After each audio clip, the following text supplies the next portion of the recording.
Bonjour à vous et bienvenue sur la chaîne de Maître Phare Tarot. Aujourd'hui, on va parler de la pleine lune du 16 mai qui est en approche. Donc, c'est tout proche, on y est presque rendu, mais pas tout à fait encore. Alors, au moment où je tourne la vidéo, nous sommes aujourd'hui le 9 mai. Et voilà, il reste encore quelques jours. La pleine lune aura lieu à minuit 14 heures de Québec. Donc, pour nous, c'est dans la nuit du 15 au 16 mai. Pour l'Europe, ce sera au début de la journée, donc très tôt le matin. Alors, voilà, on va commencer à en parler parce qu'il y a beaucoup de choses à dire sur la pleine lune. Alors, si vous regardez justement à l'écran, vous voyez la carte du ciel pour ce 16 mai. Et beaucoup de choses sont à l'écran en ce moment. La première chose où je vais attirer votre œil, c'est bien sûr la Lune et le Soleil. La Lune est présentement en Scorpion, donc ce M bleu avec une petite flèche. Donc nous avons la Lune qui sera à 25 degrés. Et vous voyez, juste à côté, il y a un peu comme un fer à cheval à l'envers, c'est le nœud lunaire sud. Qu'est-ce que ça veut dire? Ben, la Lune, c'est tout ce qui est de ressenti, d'émotion, tu sais, le feeling. C'est vraiment le subconscient qui nous envoie parfois des petits signes. Donc, la Lune, c'est vraiment tous ces aspects-là qui se trouve en Scorpion. En Scorpion, c'est aller au plus profond de soi, c'est aller déloger vraiment ce qui dérange, ce qui est vraiment tari au fond de nous. C'est souvent là où on va aller repousser ce qu'on ne veut pas voir, ce qu'on ne veut pas prendre conscience. Et la Lune est en Scorpion en ce moment. En tout cas, pour la nouvelle lune, pour la pleine lune du 16 mai. Et juste à côté, on a le nœud lunaire sud. Donc, les deux sont presque collés l'une à l'autre. Nœud lunaire à 22 degrés. Et le nœud lunaire sud, c'est ce dont on veut se débarrasser. Qu'est-ce qui pèse en nous? Qu'est-ce qui nous dérange? Qu'est-ce qui vraiment qui nous rend inconfortable? Et la lune, ben, c'est justement de ressentir tout ça, d'avoir la sensation, d'avoir l'intuition qu'il y a des choses qui nous dérangent en Scorpion. Et pour ceux qui ont poussé un petit peu plus loin l'astrologie, la Lune est en chute en Scorpion à cette pleine Lune. Chose qui est très importante à mentionner aussi, la Lune va être en éclipse lunaire totale pendant cette pleine Lune. Pourquoi? Parce que oui, la Lune est complètement en opposition avec le Soleil, c'est le principe d'une pleine lune, mais comme les nœuds lunaires sont présentement à côté, le nœud sud est à côté de la lune et le nœud nord à côté du soleil, ça crée une éclipse. Et la lune sera entièrement éclipsée par le soleil, entièrement cachée, sera dans la pénombre. Donc, nos ressentis peuvent être un peu plus vagues, peuvent être un peu plus incertains. Peut-être qu'on va avoir un peu plus de difficultés à connecter avec notre intuition. Donc, la Lune va être impactée, va être éclipsée à ce moment-là. Alors, on va se retrouver pendant un certain temps dans le noir complet. De par la Lune qui est cachée par le Soleil, elle ne pourra pas refléter cette lumière. Donc, ça joue beaucoup sur notre pleine lune, bien entendu. Une deuxième chose, on va aller voir le soleil complètement à l'opposé. Donc, si on suit la ligne rouge, le petit comme cadenas, si vous voulez, ça montre que c'est une opposition entre la lune et le soleil. Le soleil à 25 degrés, donc on voit que la lune et le soleil sont tous les deux à 25 degrés. Donc, c'est conjonction, c'est une opposition parfaite. Et le soleil est en taureau. En taureau, c'est son endroit depuis un temps. On sait que le soleil est rendu dans l'espace du taureau. Le taureau, c'est la stabilité. C'est un signe de terre fixe. Donc, on prend le temps de bien s'installer, de bien poser les bases, d'y aller de façon réaliste. Donc, c'est pas des coups de tête, c'est pas un signe passionnel qui va avancer tout de suite sans se poser de questions. Donc, le taureau prend le temps d'instaurer les choses, prend le temps d'être bien positionné, d'être confortable. Et le soleil est présentement en taureau.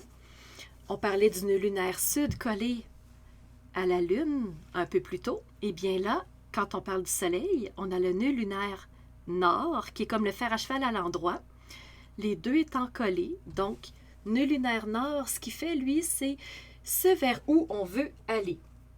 On veut aller vers quoi? Qu'est-ce qui nous attire? Qu'est-ce qui nous fait vibrer? Et le nœud lunaire est collé au soleil. Le soleil, c'est l'expression de soi, c'est être vu, c'est prendre sa place, c'est se sentir bien dans son espace. Et ce vers quoi on veut aller est collé après l'expression de soi. Donc, quand même, ça fait déjà un très bon impact. Si on pousse un tout petit peu plus loin l'analyse, tant qu'à être dans le taureau, on va y aller. On a ici le petit sigle bleu moyen, si je peux dire. C'est pas un bleu clair ni foncé, mais un bleu moyen. C'est Uranus. Uranus qui est dans le taureau. Donc, dans le deuxième décan, on a Uranus. Uranus, c'est le changement. C'est des changements qui sont souvent subis, qui sont rapides, qui sont imprévisibles et ça va jouer, bien entendu, parce que le soleil est en taureau et nous sommes en pleine lune. Ce qui fait que il peut y avoir des changements subis. Au Québec, on dit se retourner sur un dixaine, quelque chose qui peut arriver sans qu'on l'ait vu venir, parce que la lune étant éclipsée, l'intuition peut être un petit peu moins forte à ce moment-là, ce qui fait qu'on est un peu comme peut-être on se sent coupé d'eux, donc on ne l'a pas vu venir. La lune n'étant pas reflétée, donc il peut manquer un peu de lumière à ce point-là. Et justement, Uranus, c'est les changements. Donc, qu'est-ce qu'on va instaurer comme changement dans notre dynamique de vie pour être encore plus stable, pour aller encore plus vers quoi on veut aller? Alors, je fais juste attirer votre attention ici. C'est quand même très intéressant à voir. Tant qu'à être en taureau, on va continuer avec les aspects. Les aspects, c'est les lignes que vous voyez au centre de la roue des signes du zodiaque. On voit justement une belle ligne bleue ici avec une genre de petite étoile. La petite étoile signifie que c'est un sextile. C'est des bonnes énergies, c'est bon signe. Vraiment, c'est porteur. Et on voit que la ligne part du soleil et se rend en poisson. Ça ici, c'est le signe du poisson, son symbole. Et ça se rend jusqu'à, ici, Neptune. Neptune, c'est la fourche bleue.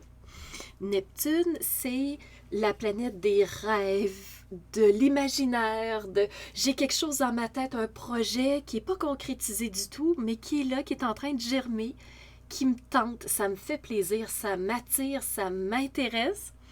Et on voit que le soleil va mettre de la lumière sur un projet.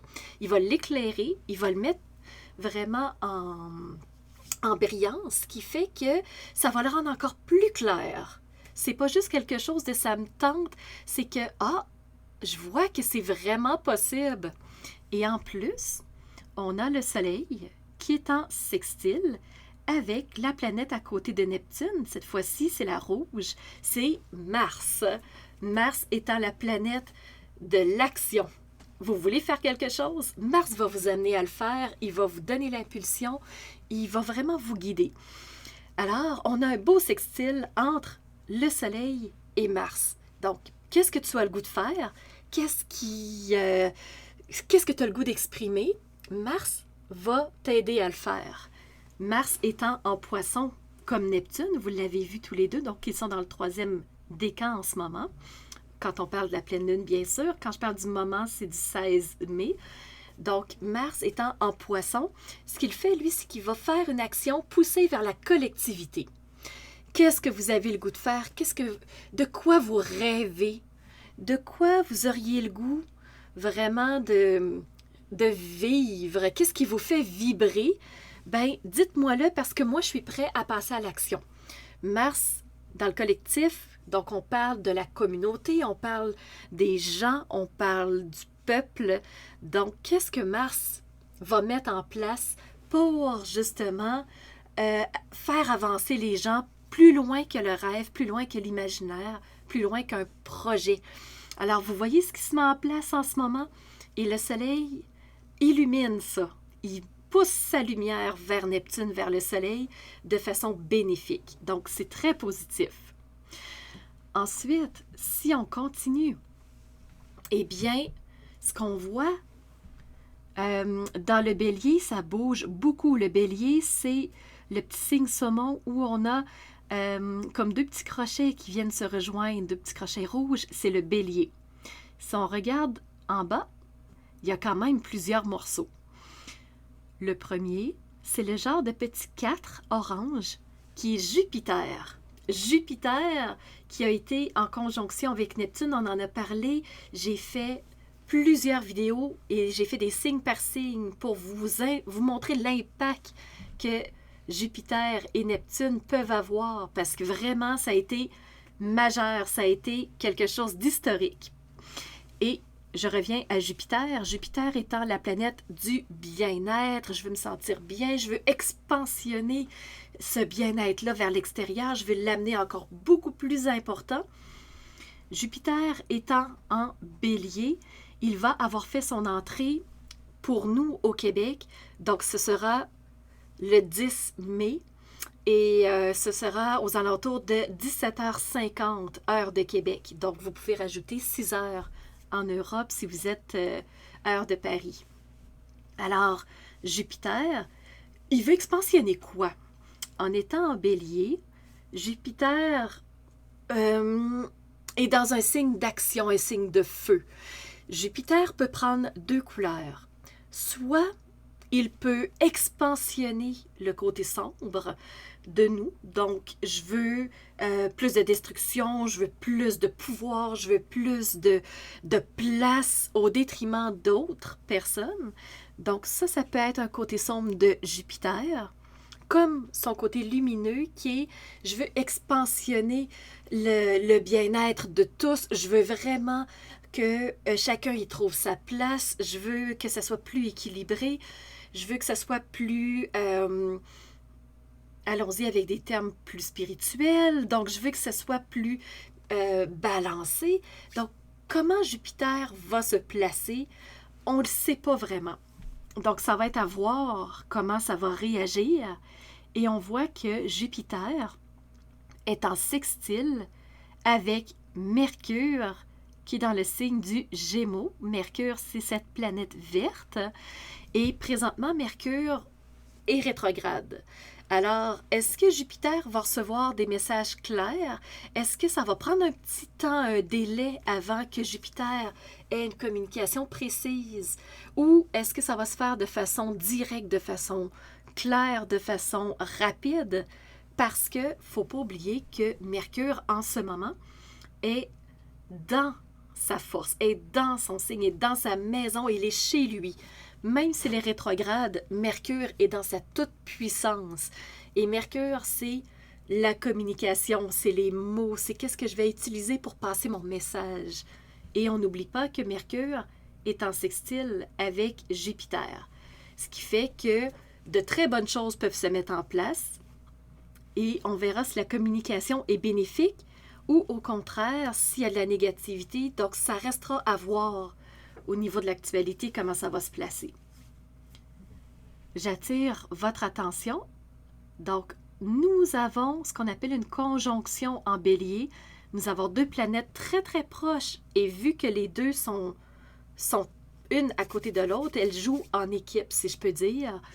Et Vénus est collée à Chiron. Vénus, c'est la planète mauve.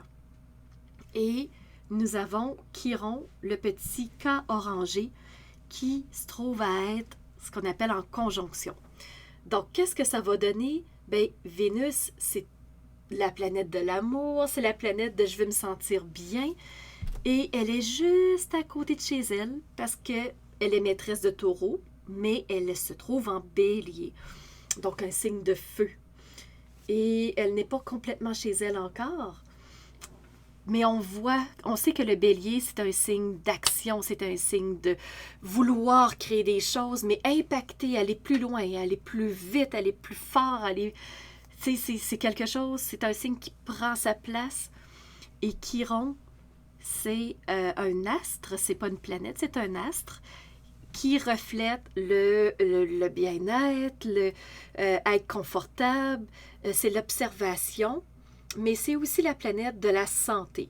Donc, qu'est-ce que je vais créer chez moi pour me sentir encore mieux, être encore plus confortable? Et on n'oublie pas que Jupiter est aussi en bélier. Jupiter, c'est l'expansion. Donc, qu'est-ce que je peux faire expansionner si on met des mots avec les trois qui sont très proches? Donc, qu'est-ce que je peux faire expansionner? De l'amour, du bien-être. Comment je peux créer cette expansion-là de santé? Donc, si je le mets dans mon individuel, ça pourrait ressembler à ça. Il faut parler encore de deux autres planètes qui ont un impact majeur parce que cette pleine lune est très dynamique et très mouvementée. Franchement, ça bouge énormément. On a une planète en Verseau, donc je vous amène dans ce signe qui est en vert avec des petites vagues, c'est le Verseau, un signe d'air, et on se retrouve avec une planète qui est comme le H avec une croix, c'est Saturne. Saturne n'est pas majeur, n'est pas dominant dans cette pleine lune-là, bien qu'il joue un rôle quand même assez important, je vous dirais, parce que si vous regardez, vous avez une première ligne rouge qui part du Verseau et qui se rend au Taureau. C'est un petit carré, ce qui fait que ça va nous amener des challenges, des défis, des obstacles. Et Saturne est la planète du frein, la planète de « wow », on ralentit, donc c'est vraiment le contraire de Mars. Saturne, c'est pense avant d'agir, c'est prends une pause, c'est on va pas trop vite, on n'expansionne pas si loin. Donc, Saturne, c'est la planète vraiment de je prends le temps, je freine les choses. Il fait carré à quoi, Saturne? Bien, premièrement, il fait carré au soleil. Donc, je freine l'expression, je freine le wow-ho. Tu sais, tu vas pas trop t'illuminer, tu vas pas trop être en surbrillance. Au contraire, il peut amener des insatisfactions au niveau de vouloir exister. Alors, on peut ressentir cette insatisfaction au niveau de soi parce que c'est Saturne qui met un frein, c'est Saturne qui ralentit, qui tire les rênes, qui nous laisse pas aller trop loin, il nous bride. Alors, on se sent inconfortable là-dessus, on peut se sentir en surmenage parce qu'on essaie plein de choses, on veut vraiment avancer de par Mars qui nous amène à dire, regarde, je te souffle de l'énergie, avance.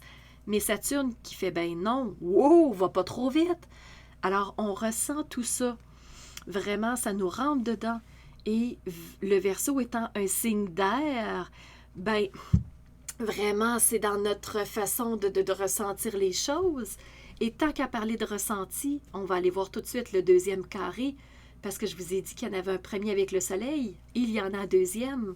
La deuxième ligne rouge monte jusqu'au Scorpion. Et qu'est-ce qu'on a en Scorpion? Donc, oui, on a le nœud lunaire sud, mais on a la Lune. Donc, Saturne fait carré au soleil et fait carré à la Lune. Donc, un obstacle à l'expression de soi et un obstacle en plus au ressenti, à l'intuition. Donc, on va se sentir un peu comme, est-ce que j'ai le droit de ressentir ça? Est-ce que je peux ressentir? Donc, vraiment, on va avoir des blocages par rapport à ça parce que c'est Saturne qui nous amène ces blocages-là. Ce qui fait qu'on a beaucoup de tiraillements. On est beaucoup entre l'ombre et la lumière. On est entre je ressens, je vais aller dans l'action. Alors, tout va jouer vraiment au niveau de cette pleine lune du 16 mai. On a énormément de mouvements, de je veux y aller, mais j'hésite. Je ressens, je ne suis pas certain. Je veux briller, mais je me sens bridée. Donc, on va vraiment être dans des dualités, ce qui va nous amener dans l'inconfort, dans l'insatisfaction, dans on veut parler, mais on n'est pas certain. On veut agir, mais on est ralenti.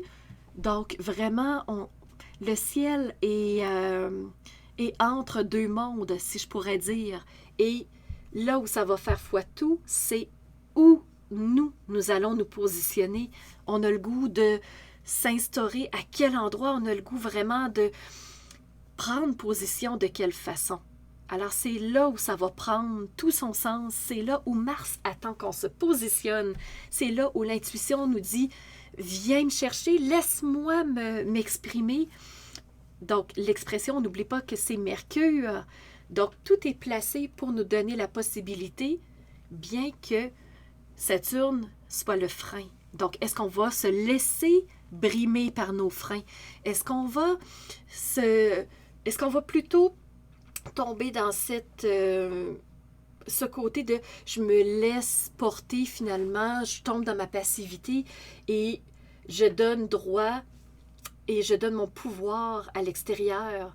Donc, est-ce qu'on va vraiment tomber dans cette énergie-là ou on va plutôt dire non, non, je m'exprime, je parle, je prends ma place au lieu d'être soumis. Donc, vraiment, tout va jouer à ce niveau-là. La dernière planète que je voudrais vraiment aborder parce qu'elle est là, elle est importante, elle aussi est rétrograde, c'est Pluton. Pluton, cette planète brune où on a un peu comme un personnage, comme s'il avait les bras dans les airs et une croix au niveau du sol, au niveau inférieur. Il est présentement dans le signe du Capricorne. Il est en train de terminer sa venue. En 2023, il va mettre un pied dans le Verseau, ce qui va changer les énergies énormément. Mais présentement, il est dans le signe du Capricorne. Capricorne, c'est un signe d'ambition, c'est un signe de je monte jusqu'au plus haut sommet, mais petit pas à la fois, petit train va loin, je ménage ma monture, mon énergie. Alors vraiment, c'est tranquille, on y va, mais de façon étape par étape, réaliste, logique. Pluton, il est en très bonne énergie quand on regarde du point de vue de la pleine lune. Pourquoi? Premièrement, parce qu'il fait trigone. Trigone, c'est la ligne bleue avec un triangle qui part bien sûr de Pluton en Capricorne et qui s'en va en Taureau. Et il rencontre qui? Il rencontre le Soleil. Pluton, c'est jeter à terre ce qui n'a pas sa place. C'est comme la tour, quand vous connaissez le tarot, c'est vraiment cette carte de faire exploser, détruire ce qui est négatif, ce qui est vraiment de répression, de ça me dérange, ça me retient. On n'oublie pas que Saturne est le frein et Pluton, c'est je détruis ce qui n'a plus de place, ce qui n'a plus vraiment les murs qui ont été construits, que je me suis peut-être créé moi-même et je recrée à nouveau. Le trigone, Pluton, au soleil, ben c'est je détruis ce qui m'empêche de m'exprimer, ce qui m'empêche d'être moi-même. Donc, Pluton a un rôle très important dans cette pleine lune de enlever, faire de la place, vraiment dégager, vraiment ouvrir le terrain, ouvrir la voie à autre chose.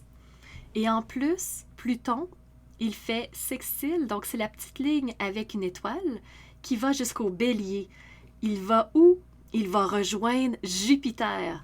Pluton va permettre d'expansionner vers quelque chose de plus agréable, de plus confortable.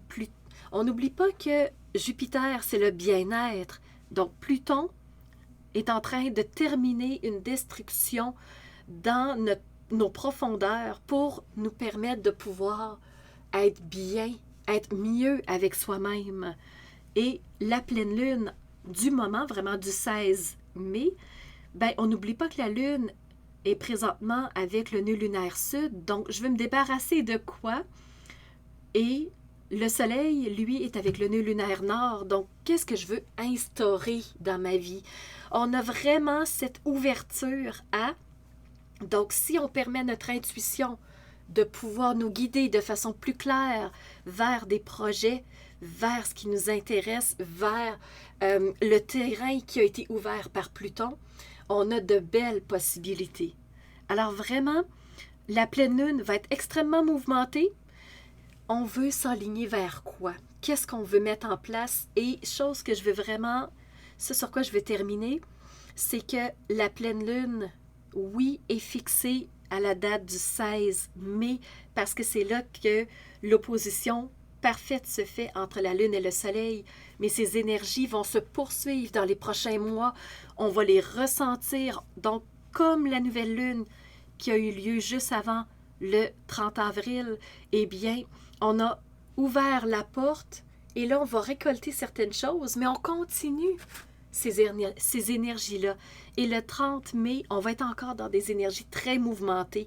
Alors, le mois de mai bouge énormément. Il est très actif. Vous le ressentez sûrement au point de vue de vos énergies. Et je vais faire sous peu aussi, vous allez voir, signe par signe, comment la pleine lune peut nous faire réagir, où est-ce qu'on peut mettre vraiment notre emphase. Alors, on va aller voir signe par signe. Je vous remercie d'avoir été présent. Je ne veux pas prendre plus de temps, donc ça fait près de 30 minutes que je suis avec vous. J'espère que vous aurez aimé cette présentation de la pleine lune du 16 mai, qui, je vous le rappelle, aura lieu à minuit 14 heure de Québec et 6 heures plus tard, donc à 6h14 heure de Paris. Pleine lune extrêmement mouvementée, énormément d'énergie. Alors, tout va dépendre comment nous, on se positionne. Et vous savez que ce que l'humain pose en soi se reflète à l'extérieur, donc se ressent au niveau de l'actualité. Franchement, ça a été un plaisir de savoir que vous étiez là. N'hésitez pas à commenter si vous voulez rester vraiment au niveau incognito.